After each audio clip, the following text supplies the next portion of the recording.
Então, boa Tudo noite ok. pro pessoal aí que já está entrando.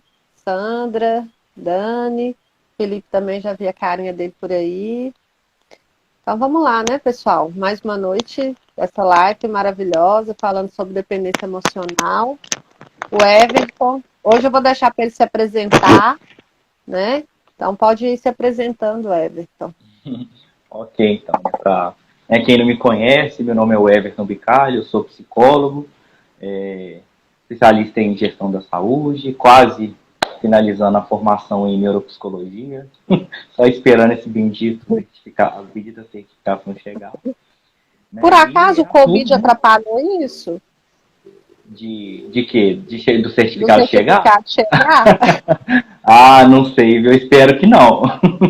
Não, mas na verdade ainda não foi a instituição, não. Tem que esperar a resposta do TCC certinho chegar. Ah, Eu tá. Então a atuo na culpa área não é do clínica. Covid. Não, não, não.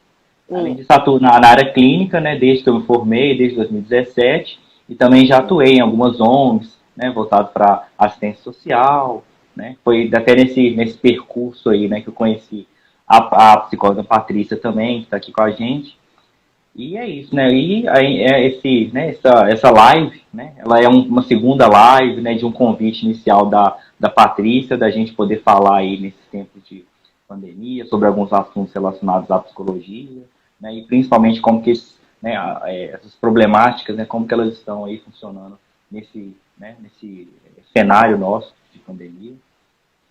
E é isso, né? E aí vamos É, dar, né, continuidade aí, pra a Patrícia falar também, né? Dela. sim.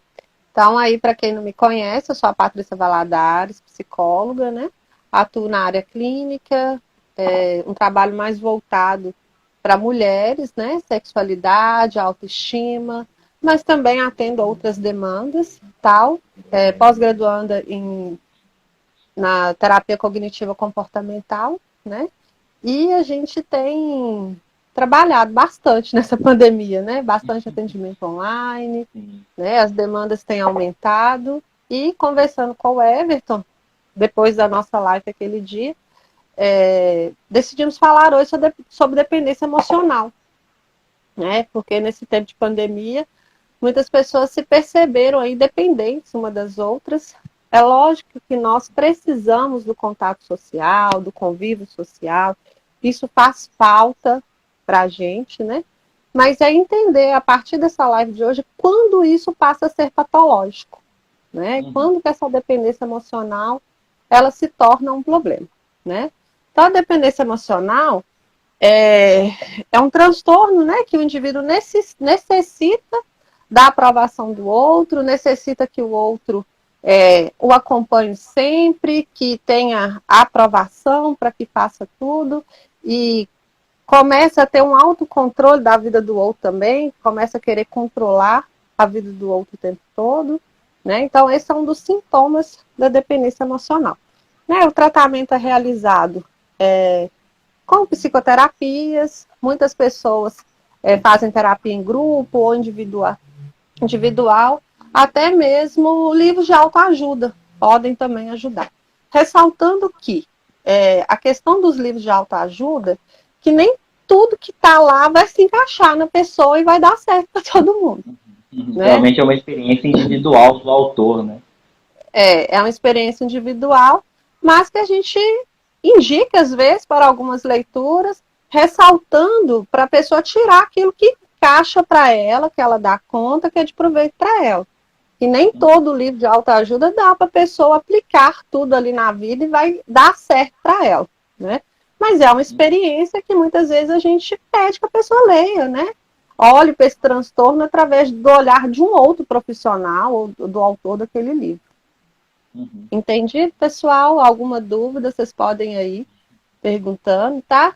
Tô vendo aí. Poderia ressaltar também a questão, né, que toda essa busca, né, que essa dinâmica desse transtorno, dessa necessidade, né, como a Patrícia colocou muito bem, em relação a estar com o outro, a presença do outro, ela é sempre uma busca para que essa pessoa tenha um equilíbrio emocional, né? Ela precisa da presença daquela pessoa para que ela tenha um equilíbrio emocional, né? E aí essa relação de dependência que está configurada. Sim, né? Então agora o Everton, vou passar a bola para ele, ele vai falar aí como que identificar, né? Se a pessoa tem esse transtorno emocional ou quem está aí na live, entender aí quais que são os sintomas, né? Para a gente ir esclarecendo melhor. Uhum. Então, acho que quando a gente, né, recebe, né, algumas pessoas no nosso consultório, né, a gente começa a pensar, né, sobre, né, o que existe ali na dinâmica afetiva desse sujeito e que poderia ser, né, uma dependência emocional. A gente identifica sempre algumas características que se repetem, né, nesse público, né, para essas pessoas. E aí o que a gente observa muito são, por exemplo, pessoas que têm um desejo incontrolável, né, de estar com a pessoa amada, né, e muitas vezes ela se desespera, né, ao pensar que não vai estar com o outro naquele momento, não vai ver a outra pessoa. Há pessoas que muitas vezes têm dificuldades de estabelecer o que a gente chama de fronteiras, né, estabelecer os limites, né, entre o que é ela, o que é o outro, né, aquela pessoa que quer estar ali fazendo as coisas que o outro faz, ou exigir que o outro faça as coisas que ela faça, não consegue fazer muito bem essa divisão, né, estabelecer essas fronteiras. Comportamentos, muitas vezes, que a gente chama de sadomasoquistas, né, que seria aquela situação de um lado existe uma pessoa que sente, né, um prazer ou uma satisfação de magoar ou até desiludir o outro, e do outro lado uma outra pessoa que sente esse prazer ou satisfação, mas de ser a pessoa magoada ou desiludida, né? E aí existe essa relação ali, né, entre essas duas pessoas que têm essa característica. Pessoas que também têm muita dificuldade, né, em sair de relacionamentos, né? Quem não conhece aí pessoas que estão em relacionamentos, que não conseguem entender como que a pessoa leva aquele relacionamento para frente e ela se mantém naquela relação, ela não consegue se libertar daquele relacionamento, né? Características também de pessoas que temem o novo, mudanças, né? Aquilo que é desconhecido para elas é sempre algo muito difícil delas encararem ou de começarem, mesmo porque dentro dessas relações o que a gente percebe é que essas pessoas elas enxergam naquela relação, mesmo que ela não esteja muito boa, esteja disfuncional, vamos dizer assim, não seja saudável, ela perceba uma previsibilidade, né, do que vai acontecer, isso gera nela um pouco mais de segurança, então acaba não conseguindo fazer essas mudanças, né? E também pessoas que a gente chama que evoluiu pouco no nível individual, né? Pessoas que levam a vida muito monótona, né? Fazem a mesma coisa sempre, não fazem, né, nada muito diferente, estão sempre aí levando aquela mesma vidinha, né? Então essas são algumas das características, né? Vou pedir para a Patrícia também falar um pouco, né, de outras características que ela também identifica aí dentro desse quadro de dependência emocional. Uma das características que eu percebo muito, a pessoa tem dificuldade de ter uma verdadeira intimidade com ela, né? E uma característica que eu tenho visto muito nessa pandemia, as pessoas tiveram que encontrar com elas, né? Tiveram mais tempo de ficar sozinhas, mais tempo de ir em casa com os familiares, então se tem mais tempo para o autoencontro. E muitas pessoas se encontraram, então, com dificuldade de lidar com elas mesmas, né? Falta de intimidade, né? E aí eu sempre ressalto isso como falta de autoconhecimento. Se olha através do olhar do outro, né? E está sempre precisando da aprovação do outro para ficar bem, para se ter esse equilíbrio emocional. Né? Então, um dos fatores é a falta de intimidade, né? E como que isso aparece, né, no consultório, né? A necessidade de, né, dar essa aprovação do outro, né? O tempo todo. Sempre dão algo para receber em troca, né? Nunca fazem o movimento de se doar sem esperar. E aí, quando se doam demais numa relação amorosa e não tem o retorno esperado, né? Isso aí também é um sintoma. Né? Outro fator muito sério é tentar alterar a personalidade do parceiro, né? Tenta incluir no parceiro ali o que ele gosta e tal, e às vezes também vice-versa. Às vezes nem gosta, mas no início do relacionamento e tal, fala assim, eu gosto disso, eu gosto daquilo. Aí à medida que o relacionamento vai desenrolando, vai vendo que não tinham tantos gostos assim próximos, né? Então, é essa personalização aí do parceiro, né? Outra questão é que eles procuram muito soluções externas, né? Procuram solucionar o problema externamente. Nunca levam o problema para si mesmo, né? Sempre muito com respostas muito infantis, comportamentos muito infantilizados, né? Sempre espera que o outro vai mudar num passo de mágica, né? Tá sempre esperando, eu falo que tá sempre esperando um milagre, a espera do milagre, que o outro vai mudar, né? Então, são mais alguns dos sintomas. Coisa, né? Não, vai dar tudo certo, vai melhorar, mas assim, vai muitas vezes nada para melhorar, não. Né? Exigem e esperam receber amor incondicional, né? Acha que o parceiro vai amar incondicionalmente como pai e mãe, né? E quando não tem isso, há frustração. Compara o amor desse parceiro, espera que esse parceiro tenha um amor incondicional, muitas vezes, como pai e mãe, né? Esses também são um dos fatores. Recusa o compromisso ou abusam dele, né? Tem um compromisso, e aí não confia no parceiro, ou então confia demais, né? E aí não tem um limite aí, também não tem um parâmetro, né? E a maior questão também que eu vivo dentro do consultório é o medo do abandono. E por medo de serem abandonadas, acabam aceitando várias coisas, né? Acabam aceitando vários comportamentos, né? E o medo de ficar só. São mais um dos sintomas, né? E dos comportamentos. Tem mais algum, Everton, que você presencia aí no consultório, da sua vivência? Acho que esse, né, que a gente colocou, acho que são os que mais representativos, né, essas características, né, que a gente identifica, né, dentro dessa dependência emocional, né.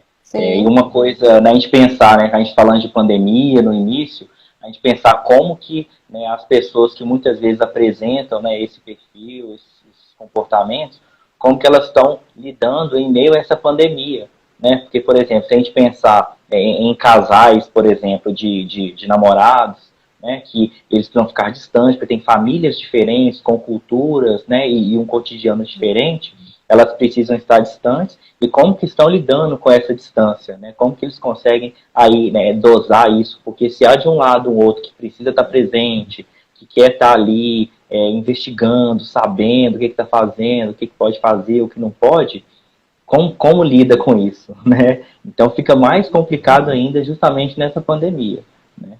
O outro não está ali diante delas para poder ter essa fantasia, né, desse controle do comportamento. Sim. E aí muitas vezes as pessoas estabelecem alguns controles hoje através da internet, né? Faz chamada de vídeo, só para ter realmente o controle do que o outro está fazendo, onde que o outro realmente está, né?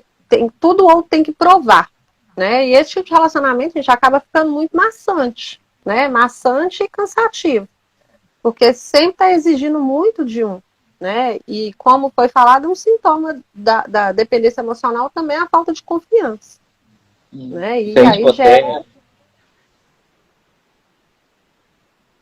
pode falar, é que eu ia complementar uma coisa. Não, pode complementar. Ia dar um exemplo, né, quando você falou das redes sociais, assim, o que a gente vê muitas vezes no consultório, né, assim, às vezes não em casos em si, onde a dependência emocional, ela é um fator, né, clinicamente relevante para a gente poder trabalhar, para que o sujeito tenha mais saúde mental, mas até no geral, às vezes indícios mais contemporâneos, vamos dizer assim, quando a gente está trabalhando sobre as redes sociais. As pessoas pegam muitas vezes o WhatsApp, né, para verificar se aquela pessoa tá online, ou que é o momento que ela ficou online, né, o parceiro amoroso, com quem está conversando, acordou de manhã cedo, né, como já tive relatos dentro do consultório, aí viu que o namorado, o marido, o companheiro, enfim, tinha entrado de madrugada no WhatsApp, e as pessoas desligam, né, essas opções, porque existem essas opções de poder desligar, né, essas alternativas.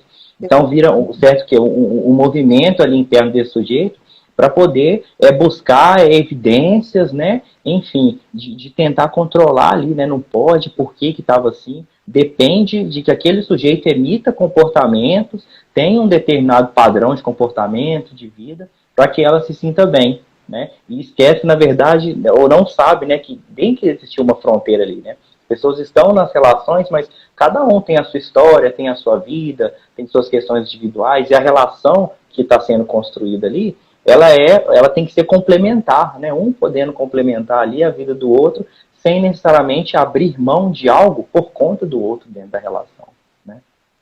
Sim. Um outro comportamento, uma outra fala muito comum que às vezes eu escuto, principalmente entre casais de namorados, né? Nossa, eu vi que você visualizou o WhatsApp tal hora, até agora você não me deu bom dia? Não falou nada comigo até agora? Né? Com quem que você estava conversando? Você não teve nem tempo de falar comigo. Então, a dependência emocional gera na pessoa sempre cobrança. Está sempre cobrando do outro. Né? Ao passo que ela mesma poderia ter dado um bom dia, né, para o outro. Mas sempre espera que o outro tome a iniciativa, e quando o outro não toma, o outro ainda leva uma bronca ainda, né? Aquele exemplo que você deu, né, da solução externa, né, que é que o outro solucione a questão interna dela, né? Então, assim, hoje as redes sociais a gente percebe muito isso, assim, esses detalhes, né, mínimos, às vezes eles dão início ali a uma série, né, de comportamentos que vêm em cadeia, que vão caracterizar essa dependência emocional, né? Então tem tudo isso, né? A gente pega muito bem essas questões dentro do universo, né, das redes sociais, as pessoas materializando, né, nos seus comportamentos essas situações de dependência emocional. E vale ressaltar também que a gente assim está fazendo uma live direcionada à dependência emocional entre casais, né? A gente está aqui falando entre casais. Mas a gente também vê no consultório, aqui também aparece dependência emocional entre irmãos, dependência emocional de amigos, né? Precisam estar em contato o tempo todo, precisam sempre estar juntos, né? Também é caracterizado uma dependência emocional, né? A gente vê muitos conflitos familiares aí entre irmãos, porque às vezes tem mesmo a faixa etária, né? E tudo, e aí são muito criados juntos, e aí cada um vai tomar a sua vida, vai fazer as suas escolhas, e nem sempre um vai caber no mundo do outro, né? Isso também gera muitas dificuldades. A dependência emocional, ela está em todos os campos, né, de existência, né, das nossas vidas, né? Então está no campo familiar, né, dependência emocional muitas vezes, né, de pais voltado para seus filhos, ou de filhos voltado para pais, né, tudo para poder ter ali um equilíbrio emocional, nas relações, né, afetivas, amorosas, como a gente tem falado aqui, relação entre amigos, exatamente, tá em vários campos a gente identifica, né. A Alice tinha até falado uma coisa que pode ser até importante a gente frisar, já que a gente está nesse diálogo, Patrícia. Ela falou assim, eu sou, né, dependente emocional, né? Só aproveitando esse gancho, né, a gente pegar até um pouco, né, não sei se ela estava ou quem estava na nossa primeira live, né, a gente lembrar que nós não somos isso, né, esse é um quadro, né, psicológico, né, que tem a ver aí com a questão do nosso aprendizagem, de como a gente vivenciou a nossa experiência na infância, como que a gente processou essas relações de dependência e independência ao longo da nossa vida, e que, na verdade, a gente não é, né? A gente pode estar dependente emocionalmente dentro de uma relação de uma pessoa, né? Sim. O Lucan também fez um comentário nesse sentido, ele falou que todos nós somos dependentes emocionais. Todos nós temos necessidade de nos relacionar. Nós temos essa necessidade. Mas aí ser dependente já é um outro nível, né? A gente tem necessidade de se relacionar, gosta de relacionar, faz bem se relacionar. Mas aí ter essa dependência também de estar sempre relacionando com alguém, de também não conseguir fazer nada sozinho, ter que ter sempre um outro para ter um equilíbrio emocional, aí já é caracterizada a dependência. Tá? Então, nós não somos, né? Às vezes, como o Everton frisou bem, nós estamos emocionalmente dependentes. E isso leva a gente a poder pensar, quando a gente fala sobre dependência emocional, né, Patrícia? Quando a gente faz aquela divisão, né, sobre o amor saudável e o amor patológico, né? Esse sentimento que é dirigido, que é endereçado ao outro, como que ele se manifesta, para a gente entender como que ele, né, se ele está dentro de uma esfera do saudável ou está dentro do campo da patologia, né? Eu vou Sim. falar um pouco sobre amor saudável, pedir depois você falar sobre o amor patológico, para a gente poder até estabelecer essa diferença, né? Porque é justamente essa diferença, ou seja, o amor patológico, né, que vai caracterizar justamente essa dependência, né, que é diferente da nossa necessidade de se socializar. Né? Enquanto sujeitos, né, nós, como indivíduos, né, pessoas, nós somos seres biopsicossociais. Né? Nós temos uma esfera biológica, então uma esfera psicológica, e temos a necessidade de socialização, de criação de cultura, de relacionamentos. Então, assim, quando a gente fala sobre amor saudável, né, a gente pegar lá no dicionário, o que a gente geralmente vai encontrar lá, né, nos dicionários que nós temos? Que seria o que? Um sentimento que impulsiona, né, em direção ao outro, para o belo, para o digno, para o grandioso. Quando a gente estabelece uma relação de afeição, né, para outra pessoa, então esse sentimento, né, de afeição que a gente dirige para o outro. Se a gente for pegar, vamos dizer assim, entre lá 300 e 400 anos antes de Cristo, Platão ele falava, né, que o amor é aquilo que liberta o indivíduo do sofrimento e conduz ele ao banquete divino, né? Tira do sofrimento. O amor não tem nada a ver com sofrimento, né, gente? O Kant, lá no século XVIII, já falava, né, que o amor, quando ele é, né, uma ação altruísta, aí sim ele é aceitável, né? Uma vez que ele inclui o que? Uma preocupação verdadeira com o bem-estar do outro sem interesses. Né? É uma busca pelo bem-estar do outro desinteressada. Aí lá na segunda metade do século XIX, a gente tem também o Freud, né? O Freud, né, que é um grande psicanalista e contribuinte da história da psicologia também, ele falava sobre o amor ser um conjunto de processos mentais internos, né, que dirigem a libido do indivíduo, né, para um objeto, que seria o parceiro, né, esse indivíduo, com o objetivo de obter a satisfação. Então, essa libido que é depositada no outro, né, ela é esse amor. Né? E se a gente pegar os autores recentes aí, a gente vai encontrar também caracterizações ou descrições desse amor como algo de cuidados, né, em relação ao companheiro. Então, despender esses cuidados, né, voltar esses cuidados para o outro, representaria esse amor. Né? E acho que está entendido nesse sentido assim, o amor saudável. Né? Se a Patrícia tem algum complemento, ou se ela quiser falar um pouco para a gente sobre o amor patológico, né? Sim. Eu vi alguém, não vi o nome, mas eu vi alguém perguntando assim, como identificar quando a gente precisa de ajuda para lidar com isso, né? E aí também outra pergunta, que como lidar quando um é dependente e o outro não, né?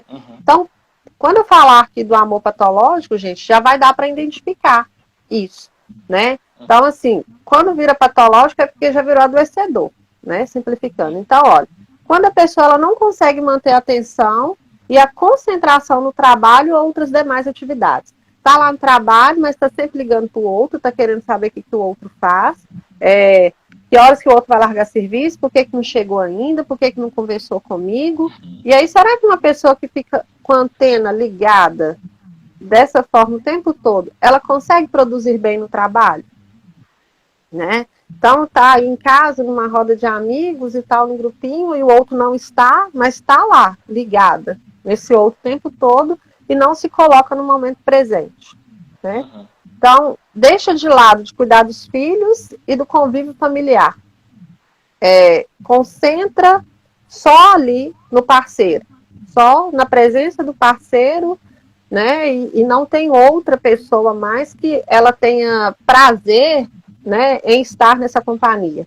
Né? Abandonar filho, família, amigo. Sim. Relações, né? Isso. É muito comum, né? A gente vê amigos ou familiares. Depois que conheceu fulano, que começou a namorar, é só ele agora. Não participa de mais nada aqui em casa, não participa de mais nada com os amigos, ou então só se a pessoa estiver incluída, né? E aí também, igual o Freud já dizia, né? É um desejo de possuir o outro de modo contínuo, né? De forma de um todo, esse outro, né? Quer estar em todo momento, em todas as situações, há uma mistura aí do eu muito grande, não consegue fazer uma separação entre eu, ele e nós. Quer sempre viver o nós, né? Então, isso é um sintoma muito grave, né? Porque a gente precisa da nossa individualidade. A gente precisa cuidar do nosso eu.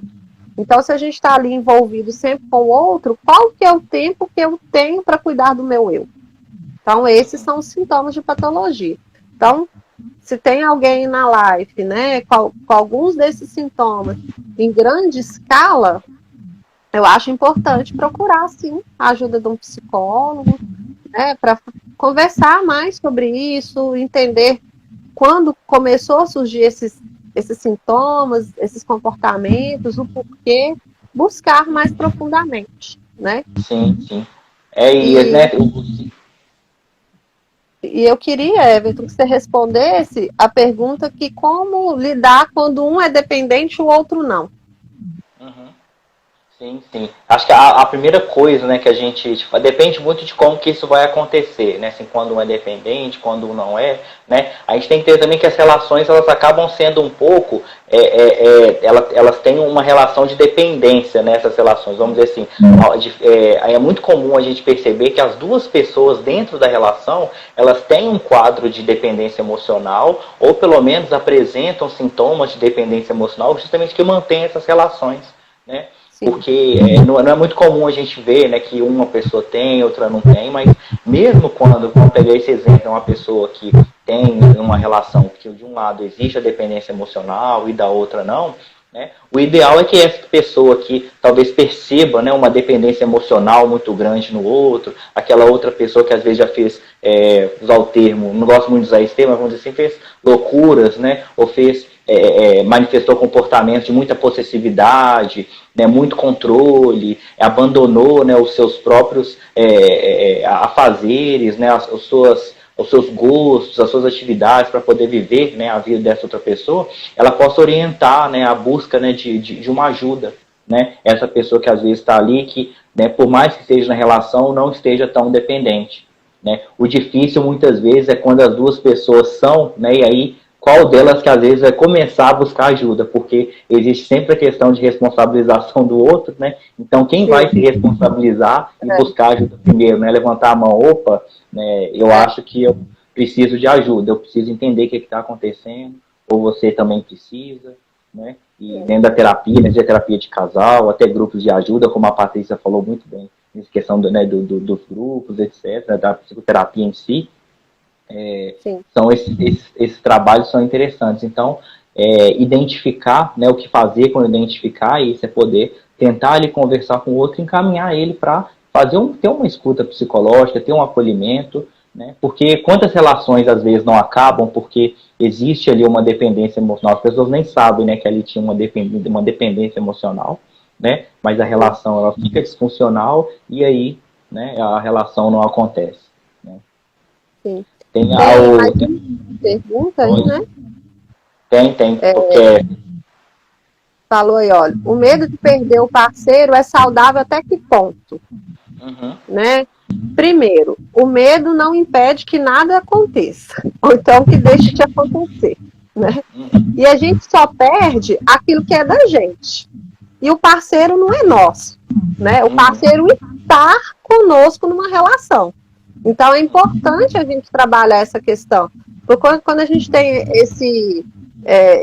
quer ter esse controle, e o parceiro é meu, né? A gente só perde o que é nosso. Né? Então, se tem esse medo exagerado de perder, peraí, você já se perdeu de você. Né? Já se perdeu de você. Então, se tem um medo de perder, é porque já não está saudável.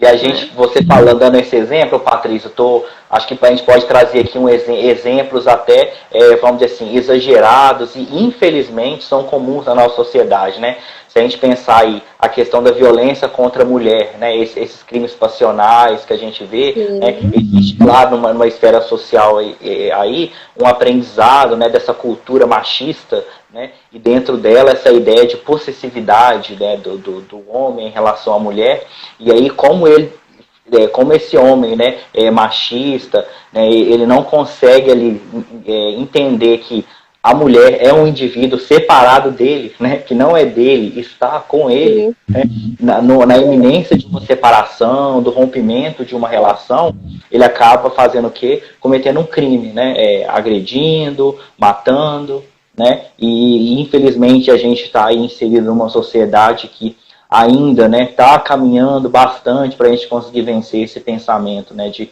que o homem, né, é dono da mulher, né, ele ainda acontece, né, bastante. Né, temos aí, se eu não lembro dos dados, esse dia eu estava vendo até os dados sobre violência contra a mulher, acho que a cada 48 horas 2 mulheres são agredidas ou assassinadas, um dado nesse sentido, ou seja, a violência está presente também, né, e assim, talvez o ponto mais grave, né, que é o atentado à vida do outro, né, quando a gente está falando de dependência emocional. Né.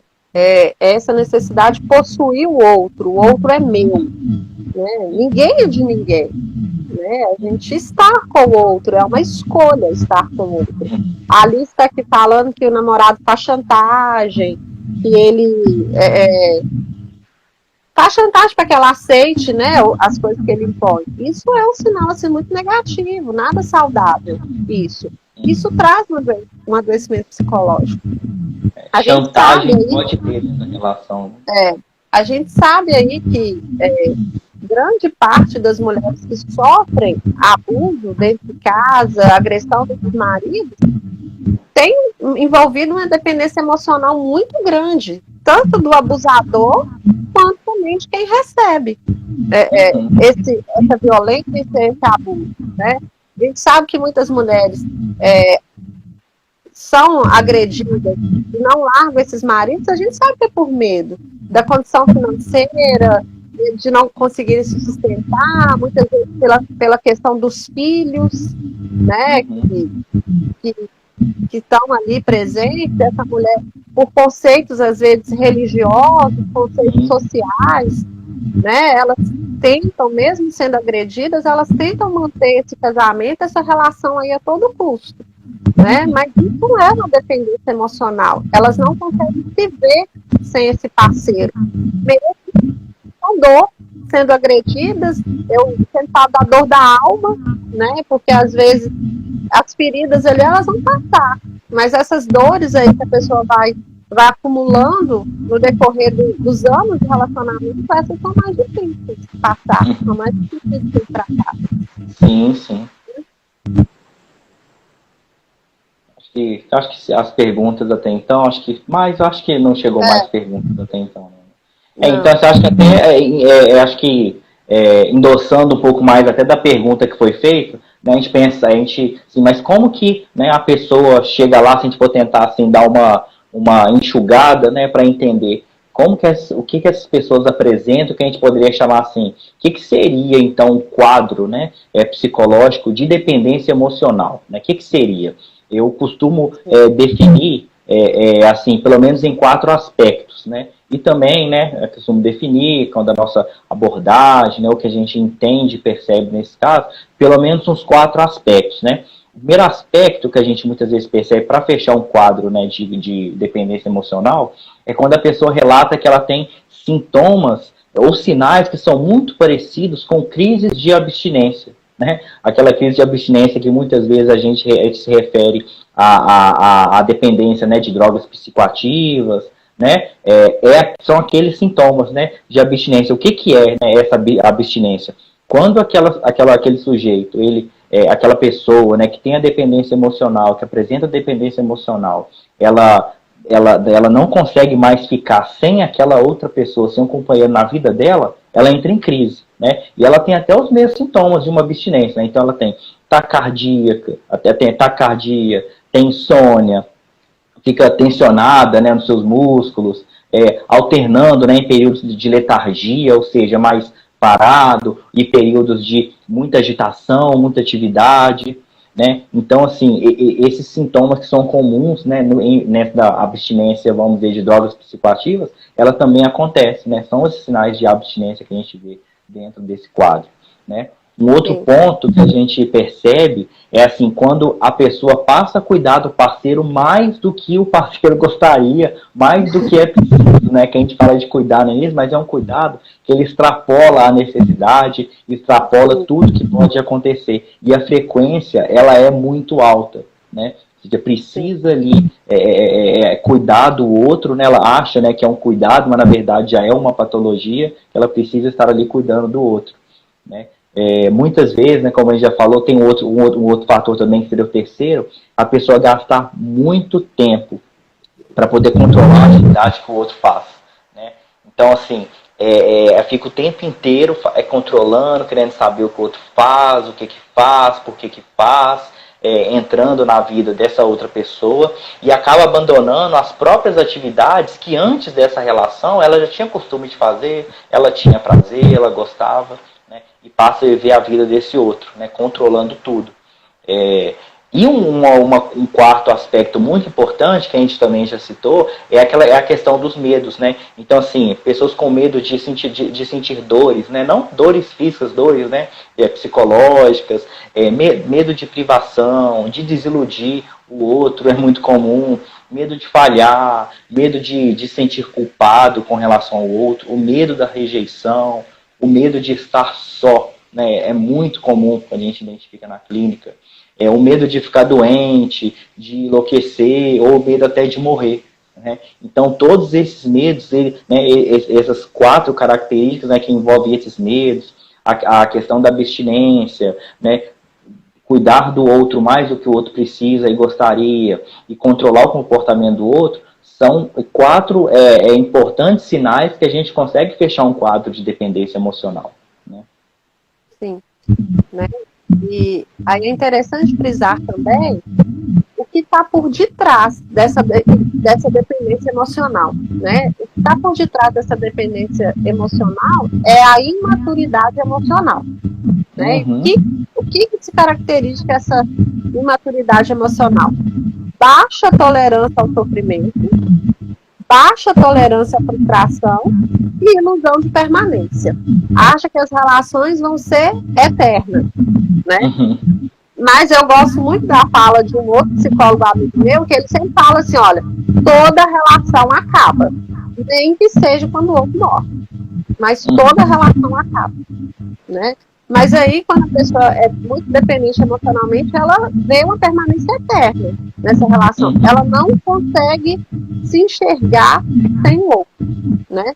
E aí, essa baixa maturidade, gente, ela está caracterizada muitas vezes pela fragilidade, inocência, inexperiência, a imperícia, né? Eu vi aí, eu acho que a Joyce comentando, né, que no início do casamento ela era muito dependente. Everton, tem alguma coisa dando interferência de som aí? No meu sinal? Olha aí, agora passou. Voltou? Ah, não. Tá. Voltou. Voltou? Pode ser o sinal da internet dando uma variação. Tá. Mas eu estou escutando perfeitamente aqui. Tá. Então, como eu estava falando, às vezes é imaturidade mesmo, a inocência, a inexperiência nos relacionamentos, né? Igual eu vi a Joyce comentando. No início do meu casamento eu era mais dependente, né? Aí ao passo que também as relações vão amadurecendo, a pessoa vai amadurecendo, ela vê que não precisa mais controlar tanto o outro, vê que não precisa estar sempre juntos, que eles podem fazer atividades separadas, que eles podem cada um ter seu momento, podem cada um curtir muitas vezes um hobby diferente, nunca perdendo a essência, claro, de estar juntos, mas cada um pode manter a sua individualidade. Isso é sinal de maturidade. Quando os dois estão numa relação, os dois respeitam o limite do outro respeita os outros, né? E é muito comum a gente ver essa dependência emocional em relações muito precoces, né? Eu recebo muitas adolescentes na clínica, né? Então, assim, o primeiro relacionamento é aquela dependência total. É como se não existisse mundo mais, só existisse um relacionamento. E aí, por inexperiência, e às vezes até por inocência, essas meninas entram no relacionamento ali de cabeça, né, de corpo e alma, e tudo. E aí gera muita frustração. Já atendi vários casos de tentativa de suicídio por conta de término de relacionamento, porque o outro traiu, porque o outro não falou que não gosta mais de mim. Então, isso é uma inocência, isso é uma baixa maturidade. Conseguir no processo, né, de desenvolvimento, a pessoa conseguir sair daquele amor incondicional, né, que ela tem, né, com relação a seus pais ou as pessoas que a criou, né, as pessoas que criaram ela, né, vamos dizer assim, ela sair desse amor incondicional e saber que nas outras relações que ela vai ter, o amor ele não é incondicional, né? Esse amor incondicional, né? Ele é um amor muito infantilizado, né? Então a pessoa ainda está naquele processo inicial de vida, né? Daquele amor incondicional. Então o desenvolvimento dela, né? Desenvolvimento emocional dela diz respeito a isso, né? A sair dessa ilusão desse amor incondicional com relação aos outros, que ela vai conhecer, né, aos companheiros que ela vai ter ao longo da vida dela, com quem ela vai estabelecer uma relação, né? Sim. E é importante também frisar, muitas vezes, a necessidade que esse outro tem de atenção. O dependente emocional, ele quer atenção o tempo todo. Então, muitas vezes, eles fazem coisas até ridículas para ter atenção. É o sinal também do dependente emocional. Então, e depois o sentimento de culpa, arrependimento, né? A pessoa, vamos dizer, volta a si, né? Ela vai fazer uma avaliação ali do que aconteceu, ela sente-se culpada, né? Com vergonha, pensar, não deveria fazer aquilo. Porém, aquela situação não se resolve, né? Ela acaba repetindo esses comportamentos, às vezes na mesma relação, muitas vezes em outras relações que ela tem, como se fosse um padrão comportamental mesmo que ela tem. E como o nosso tempo já vai reduzindo, né? Eu queria que você falasse, Everton, aí do tratamento psicológico. Como que funciona o tratamento psicológico para dependência emocional? Sim. Então, o que a gente pensa dentro da psicoterapia, né, que é do trabalho que a gente realiza para tratamento da dependência emocional, vou pegar até o recorte que a Patrícia deixou claro na nossa última live. Assim, gente, dependência emocional tem tratamento, tem cura. Que a gente falava sobre o outro assunto, né? Aí você falou, gente, depressão tem cura, tem tratamento. A mesma coisa que a Patrícia falou sobre a nossa última live. Dependência emocional tem cura, tem tratamento, que a gente precisa procurar uma ajuda profissional para resolver isso, né? Então, o trabalho, né, que a gente desenvolve, vou falar assim mais até especificamente da linha, né, que eu e a Patrícia trabalhamos, dentro da linha comportamental, cognitiva, né, que a gente trabalha com essa via para que o sujeito consiga compreender, né, verdadeiramente o que se passa ali com ele, né, o que se passa dentro desse indivíduo e qual que é a situação que ele está. Né, e dessa maneira ela poder aprender dentro desse processo de psicoterapia, né, algumas estratégias, né, que ela possa colocar, né, para poder ter uma vida saudável, ter relações saudáveis, né, e as relações não acabarem, né, ou pelo menos as relações que ela estiver não serem relações disfuncionais. Então a gente busca ali junto com essa pessoa que nos procura, que procura ajuda psicológica, né, ajudá-la, né, a resolver os seus problemas, né, ela consiga desenvolver estratégias de resolução de problemas, né, para que ela possa, por exemplo, ter respostas variadas, né, quando ela está diante de alguma situação de dependência. Ela quer aprender a identificar o momento que ela está manifestando sintomas de dependência emocional, né, e depois ela vê ali quais são as opções que ela tem para solucionar esse problema, que não são essas que ela já utiliza, né, que não funcionam, que faz com que ela sinta mais ansiosa, mais angustiada, mais culpa, com mais vergonha. Né? Então essa é uma direção importante. Né?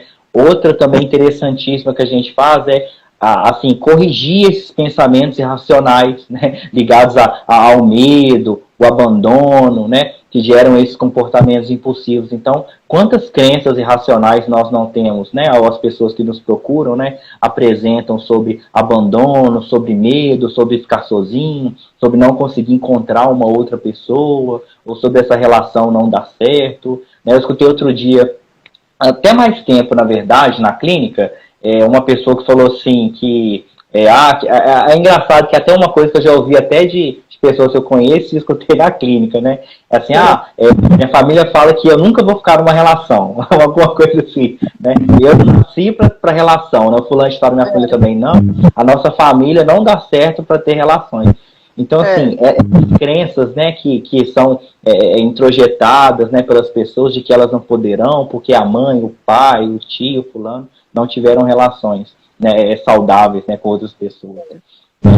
Ajudar as pessoas a identificar quais são as situações de alto risco, né, que elas se envolvem e quais seriam aí estratégias alternativas, né, planos alternativos para elas lidarem com essas situações, né? Então isso é muito importante. E outra coisa também, fomentar, né, para essa pessoa a importância de uma rede de apoio, né, e desenvolver, né, pensamentos mais positivos, aumento da autoestima. Quando a gente fala de ampliação dessa rede de apoio, né, muitas vezes a pessoa que está em dependência emocional, ela só está ali investida, né, a sua energia, né, sua energia afetiva, vamos dizer assim, somente nas relações afetivas amorosas, né, nessa relação conjugal que ela está, sendo que ela tem família, ela tem amigos, ela tem trabalho, ela tem o mundo acadêmico, ela tem lazer, ela tem vários aspectos, né, importantes na vida dela, e ela está investida só em um.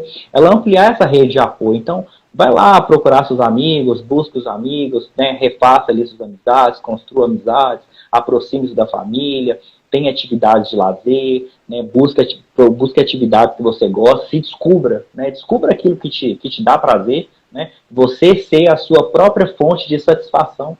Por mais que o outro tenha uma importância, né, nessa satisfação, estar ali com você, mas que você descubra, né, ter prazer, né, a gente fala muito em terapia, né, Patrícia, sobre a importância de gostar de estar sozinho, né, de ter prazer de estar sozinho. Gostar da sua própria companhia. Gostar da sua própria companhia, né, e quantas pessoas chegam até a gente e apresentam essa dificuldade. Né? Então, vamos dizer assim, em aspectos gerais, o tratamento psicológico ele é voltado dentro disso, né, da pessoa se conhecer ali, porque tem todo um processo que vai configurar essa pessoa, né, estar hoje com esse estado de dependência emocional, e a partir disso a gente encontrar junto com ela estratégias para que ela tenha saúde mental, construa relações conjugais, com relações afetivas, de forma mais saudável.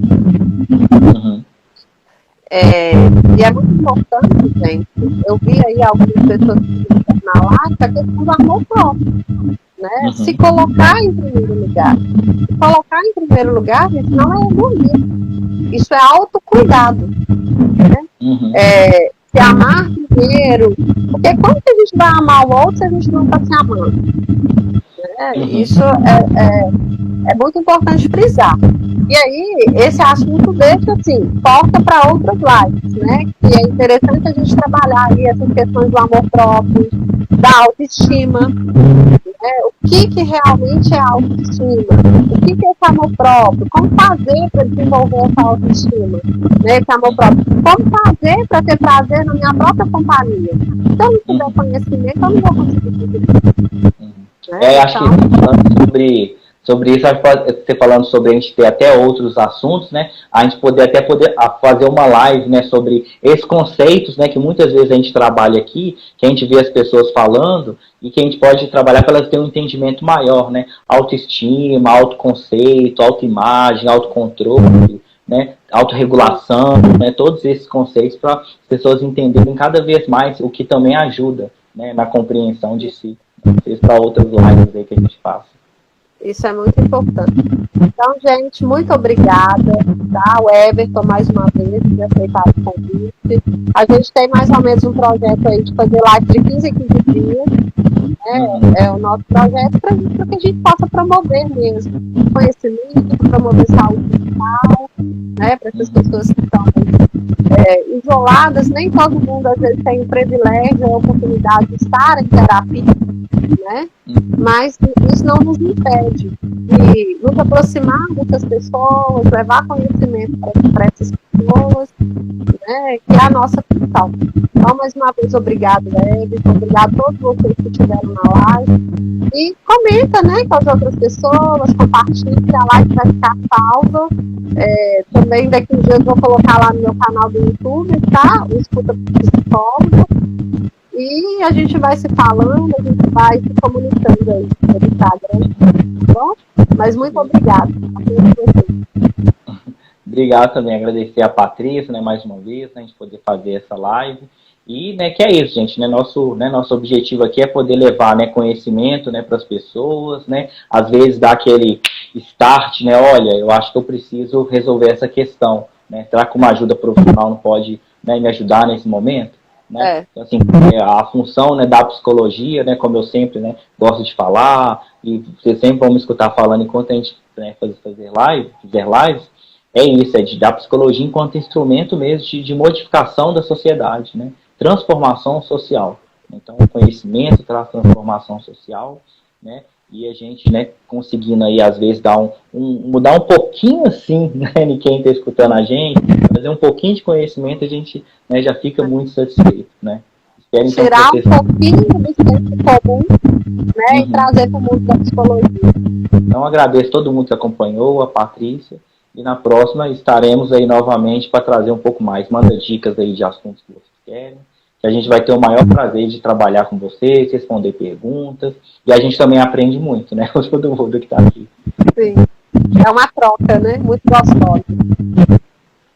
Então, tchauzinho, gente. Até a próxima. Tchau, pessoal.